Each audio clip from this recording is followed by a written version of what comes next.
xilaskara və gələcəyin bəşər üçün gözəl olmasına etiqad tək şiələrə və müsəlmanlara aid deyil.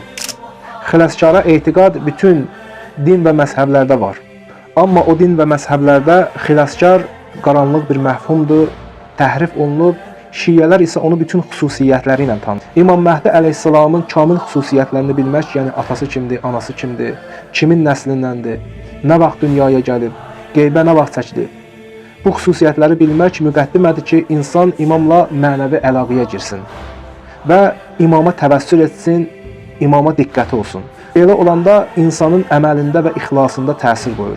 Çünki insan bilir ki, imam onun əməllərinə şahiddir. Bu da səbəb olur ki, insan dünyada baş verən zülmlərə laqeyd olmur və onunla böyük ruhiyyə ilə mübarizə aparır. İntizarın da həqiqi mənası budur. Müntəzir daim çalışmalıdır və mövcud olan vəziyyətlə razılaşmamalıdır.